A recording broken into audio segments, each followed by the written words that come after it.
This is an encore production of NephTalk from Satellite Healthcare.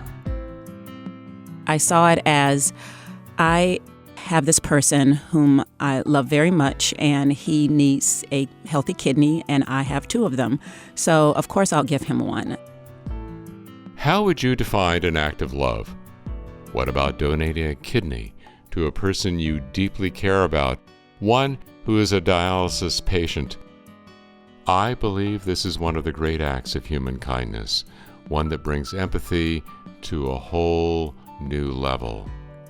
Our guest today, Dr. Vanessa Grubbs, MD, a nephrologist, gave her heart and a kidney to her boyfriend, Robert, who is now her husband.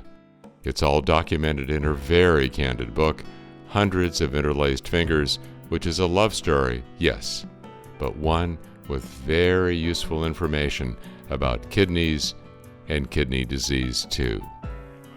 Thank you for joining us today on NephTalk, Dr. Grubbs. Thank you so much for having me.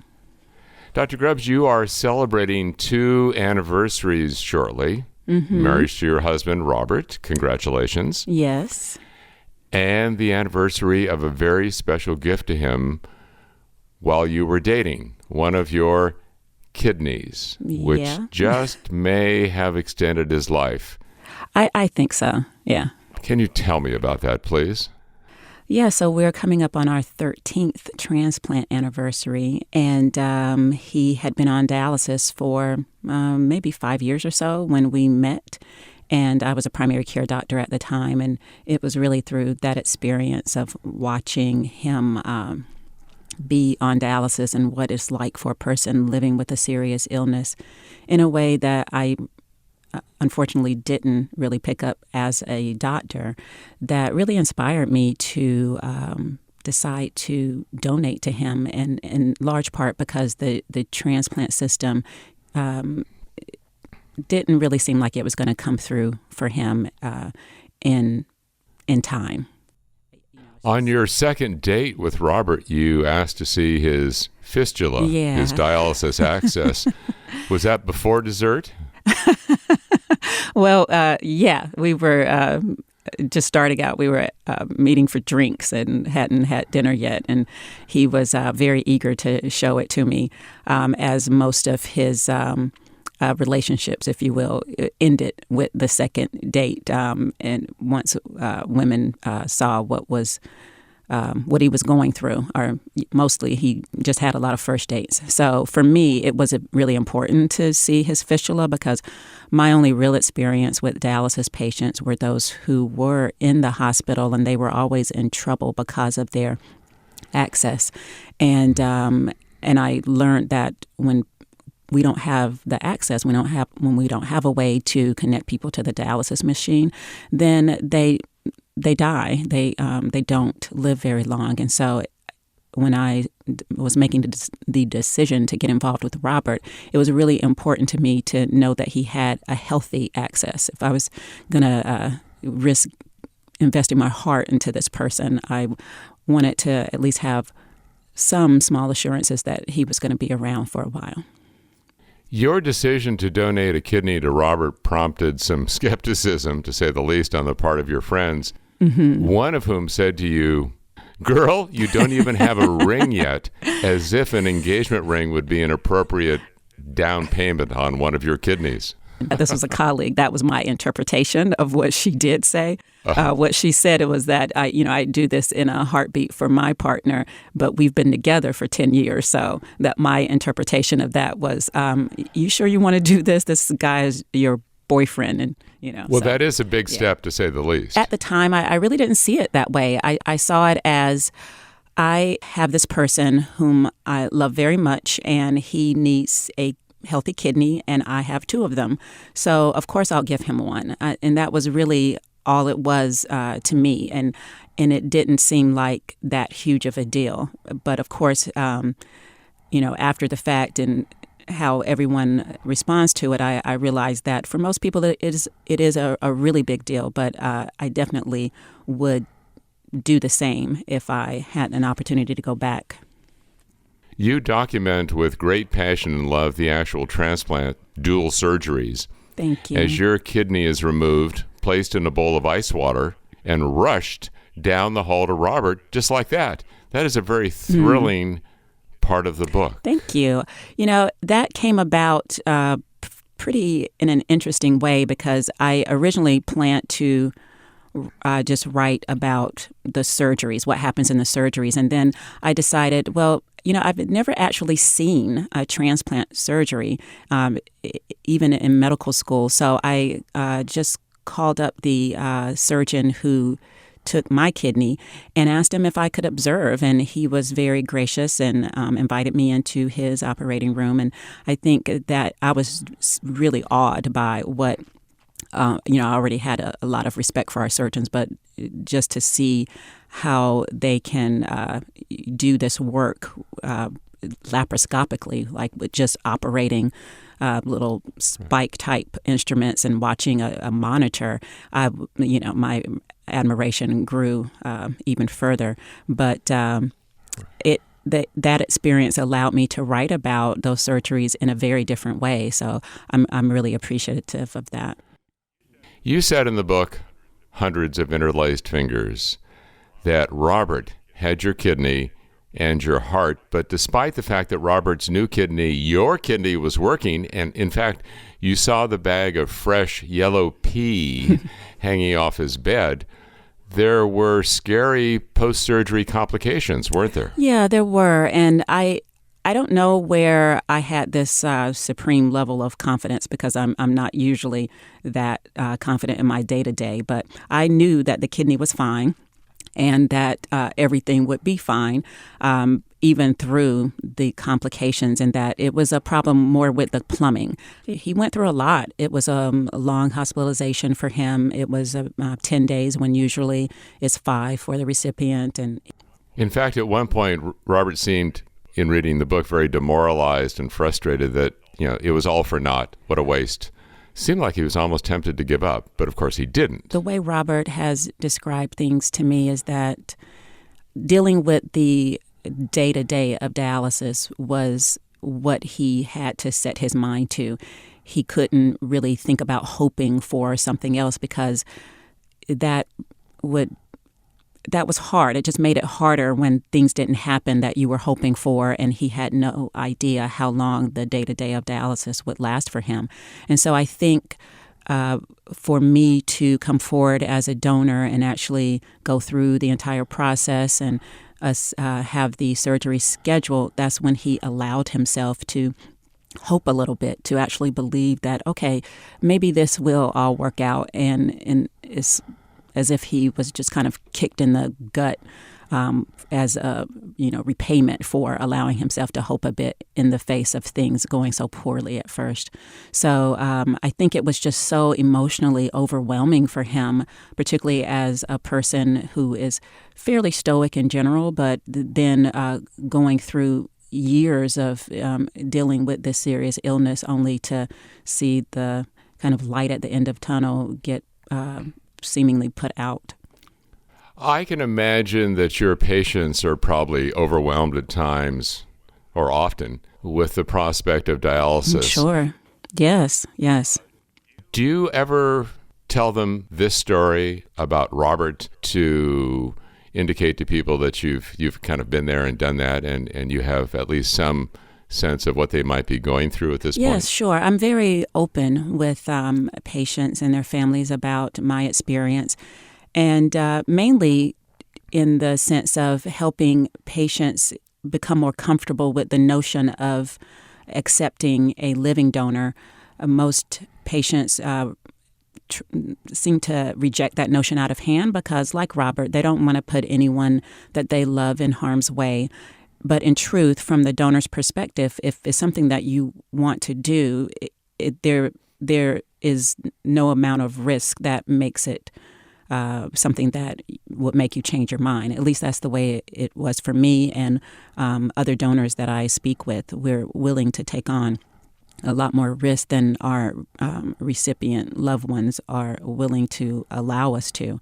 So I do definitely share our story often, and in some ways too, to build a level of rapport and trust with patients. And as you said, it does give a sense of, I have a deeper experience and I understand a bit better than probably most doctors what they're going through.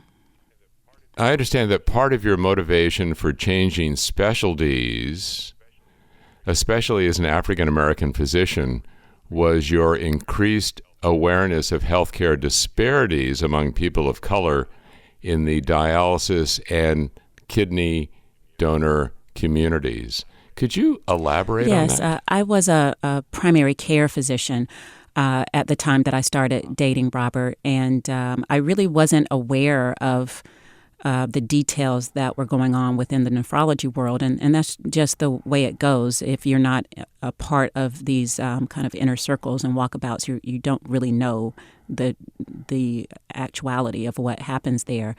So it really was my involvement with Robert that I learned a lot about what was happening inside the world from that perspective, at least. And, I trained at a public hospital in Oakland, California, and I was certainly aware of the part of we being very much encouraged to get permission from families to allow the people to become a donor after they passed. But I never heard of anybody actually being referred to receive a transplant. When I went with him for his transplant evaluation, it just allowed me a more insider view of what the transplant system is really like. And to me, it just felt very much stacked against people of color. In fact, you wrote an article about people of color and transplantation entitled "Good for Harvest, Bad for Planting." Tell us about that. When I wrote that particular essay, they allowed me to do my artist type of title. But really, it was about my experience in terms of training at a public hospital and then going through the process of trying to get a deceased donor kidney transplant with Robert. I spent a lot of my time doing clinical research and write lots of scientific articles for medical journals, but it was that narrative essay that I was really particularly proud of because I felt that one, it would reach a lot more people and give more of an insider view of what the transplant system was like. And it did. It spoke to a lot of people and went kind of viral, so to speak. But that piece also got me in a bit of trouble. Ooh. I was pretty naive about it in the sense that I thought, the transplant community would receive this piece as, this is someone who is a physician and this is the way she perceived the transplant system as well. So maybe we should reflect a bit on how we can improve our perception and everyone's access to transplant. But instead, they took it quite personally and were very defensive about it. And not that most people said anything to me personally, but it wasn't until I was trying to get a job at the end of my nephrology fellowship that I learned that it came back to haunt you. Yeah, that people were not happy with me. But my whole decision to go into nephrology as a specialty was really so that I could do something for everyone else. For Robert, my way to solve the problem was to give him a kidney. But for everyone else, I wanted to do research into why we had these disparities in who gets a kidney and what we could do about them. Could you give me and our audience an example of the disparities in terms of donation and who, according to race, gets what?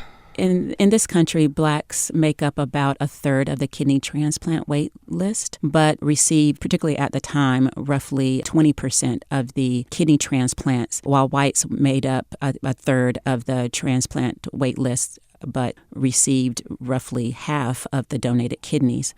A lot of people have asserted various reasons for this, and there have been some steps in progress made since that time. For example, there was a seminal study published, I want to say, in the early 90s, which showed that in every step in the process towards getting a transplant, Blacks were much less likely to get through that step. So in December 2014, a new rule went into effect that said you get credit for your time on dialysis. And so that's really a wonderful thing. However, I don't think it goes far enough because people can be accruing time on the wait list, which is still one of the most important factors, long before they start dialysis. And so that brings up all the issues of who has access to care, who is aware that they have kidney disease in the first place, who has access to specialists, in that nephrologists are the only people who can refer patients for kidney transplant evaluation. So there's all these system level pieces that interfere with people having equitable access to kidney transplant. So I think there's a lot more that we can do to make sure that everybody has an equal shot. I was very touched by your observation that I don't know anyone who goes into medicine to give bad news and upset people on a daily basis, yet many of us end up making people cry. That's what we do for a living. Oof.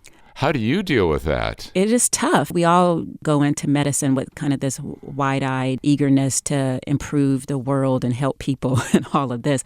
But the reality, at least in nephrology, is that there is a lot of giving bad news. But at the same time, it is really important to me to take care of patients with advanced kidney disease, because I do think it takes a level of empathy and willingness to be with a person while they're going through learning about and coming to terms with such a serious illness, particularly when most people feel pretty well until there's almost no kidney function at all.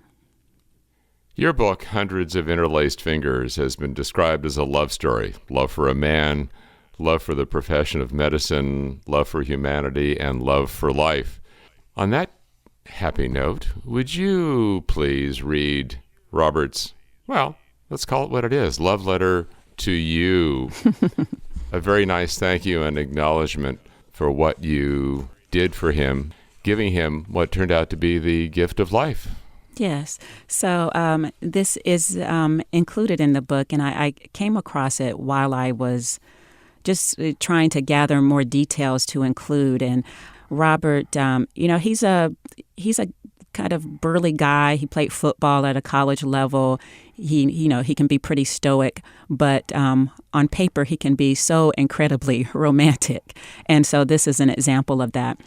A letter that I came across a little over a month after our transplant surgeries, and it read, Vanessa, I know that neither one of us had in mind a year ago that we would meet someone and fall in love, but it has happened. And for that, I have no regrets. In fact, it is one of the best things that happened to me in years. For this and what has happened to us and between us, I have you to thank. For the past year, you have brought so much joy to me that words can never explain. In the past year, you have brought so much life back into a lifeless body. I know and realize what it is to love and to feel loved. You have so enriched my life. I always feel so overwhelmingly in your debt, if there can be accounts in love. What it has been to me to live this time in your heart and companionship, no phrases can convey. Much, much love, Robert. That's very sweet. Yeah, he has his moments. And part of you is a part of Robert forever. How does that feel? Well, I'm just really happy that I could do this for him. I really felt that this gift was something that would allow him to be on the planet longer and in a much better quality of life. And to me, that is my reward. The subtitle of the book, by the way, is A Kidney Doctor's Search for the Perfect Match. I think you found the perfect match in Robert, and he and you. Happy anniversaries, Dr. Grubbs. Thank you. I really appreciate it. You're listening to NephTalk, a podcast series created with nephrologists in mind from Satellite Healthcare. a not-for-profit dialysis provider that leads the industry in home therapies while supporting clinical research. I'm Christopher Springman.